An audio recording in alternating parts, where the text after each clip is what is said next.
So, as you can see here po sa residence tab, meron na po kaming data. Ito po yung nakuha namin sa Calawes. Sila raw po yung evacuees ng Typhoon Nika.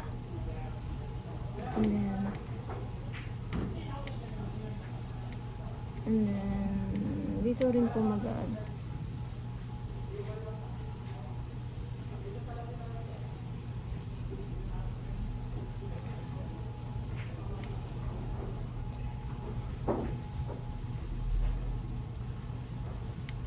Halos same lang po sila sa evacuees. Bago po makakapag-add dito sa evacuee, kailangan pong naka-register muna dito sa residence. So, halimbawa, i-edit ko lang po itong pangalan ko. Then sabihin po natin is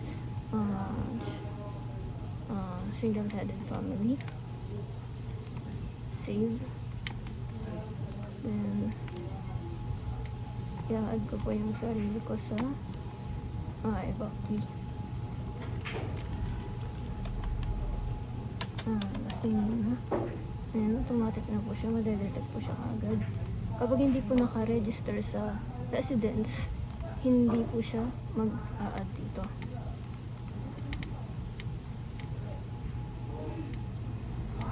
Then, date to day.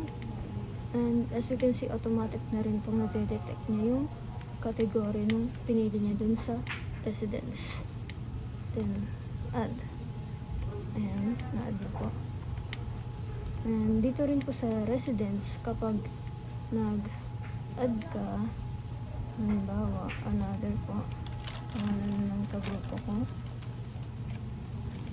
Sabihin natin family number 85 din po. Ito, parang magkakasama isang pamilya. Kaya po, inaano nila yung family number para matrack po kung ilang pamilya yung doon.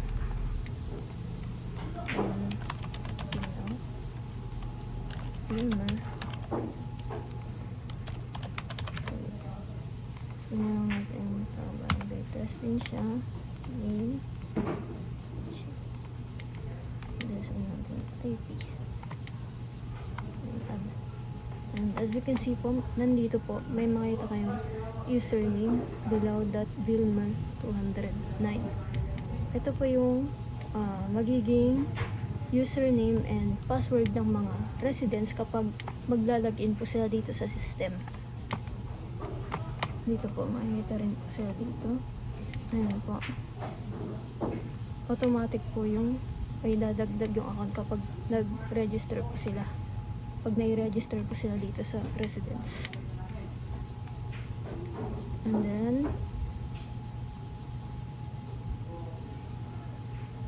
punta po tayo sa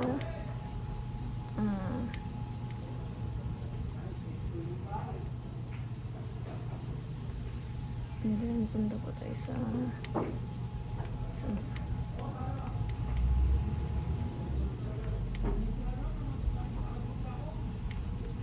and then punta tayo sa maps po, sa GIS, sa hazard map. Ito yung hazard map po ng Calawes. Ayan. Ito, makita rin po dito yung flood zone. Ayan. Then, pwede rin po silang ulit ng map type. Satellite. Ano yung dark.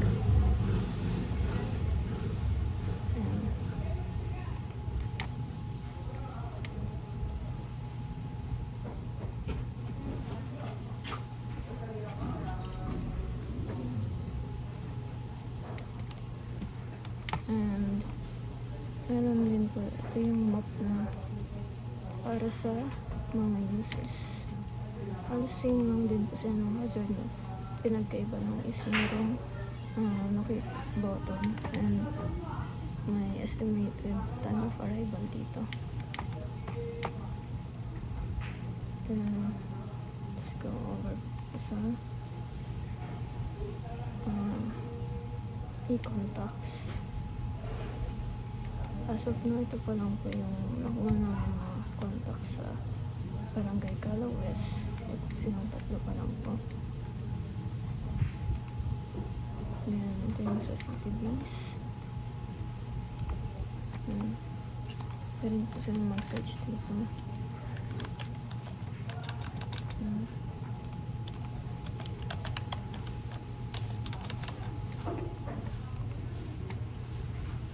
And then, ito po sa reports is, ito yung mga nag-evacuate. Dito na nag-evacuate. Meron na rin po siyang mga charts. Nakabase pa siya sa mga na-filter. For example, since ano yung mga bago na dagdag natin. Natin June 30, and then today play. Ayan.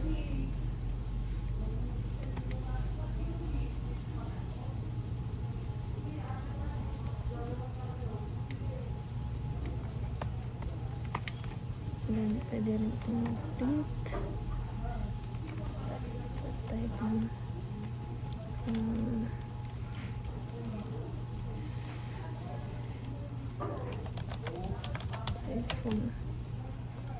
iPhone EEA.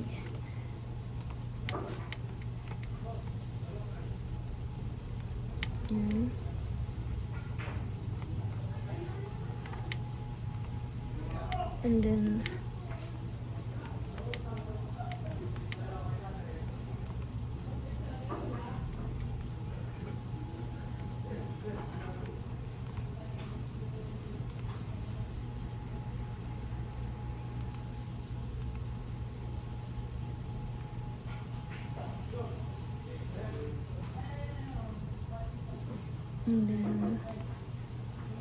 dito po sa news tab, meron po dito yung Facebook page ng Pag-asa, X or formerly known as Twitter, sa YouTube po, then yung website po ng Pag-asa, nilagay po namin dito. And then itong send notification po, as for now, ang nagawa pa lang po namin is yung system notification. So, halimbawa, magsasend po ako ng notification. And ito po kung anong purok yung gusto niya ng sendan. Pwedeng all, purok 1, purok 2, purok 3, purok 4, purok 5, purok 6. So, i-on na lang po natin. And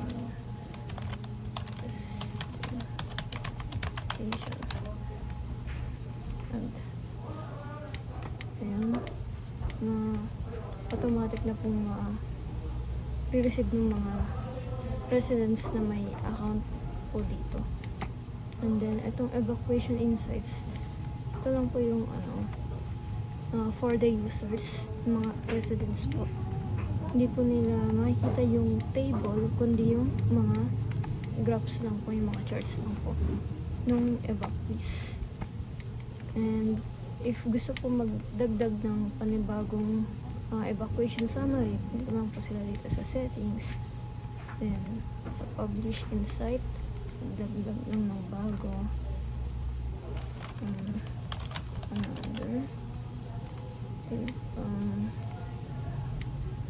June 30 to July 3. And automatic na magdagdag.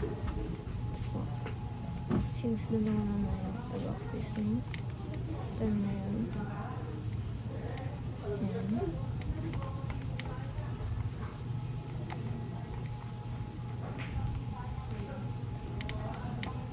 And ito pong resident categories, pwede po nilang gagawin kapag yung mga category dito sa residence at saka sa evacuees. Ito po yan. kung gusto mo nila baguhin, punta lang po sila sa settings. Then, mag-add or edit po sila dito. Then, ito yung sa logs, yung mga binago po. And, ito, punta po tayo sa resources. Ito yung available resources. Naglagay pa lang po kami ng mga dummy datas dito for the resources. And, if i-click lang po para kapag gusto mo nilang i-edit, gawin nilang unavailable, ayan, magiging unavailable pa siya, i-click lang nila. Dito po sa manage resources, parang ganun din po siya, pero naka-list view lang siya. And then, ito yung DDRIMC, organizational chart. And since wala pa po kaming na-receive na picture nila, ganyan po muna yung nilagay namin. And then, if gusto mo nila i-edit yung position or yung numbers, dito lang din po. And then itong sa manage, sa maps, so, yung evacuation map, other lang kung gusto mo nila magdagdag ang panibagong map, lagay lang po nila dito.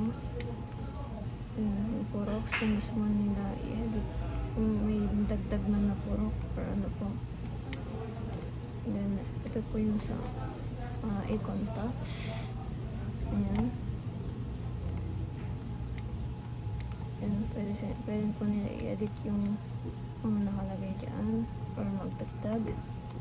Yan yung evacuation center po. Ayun lang.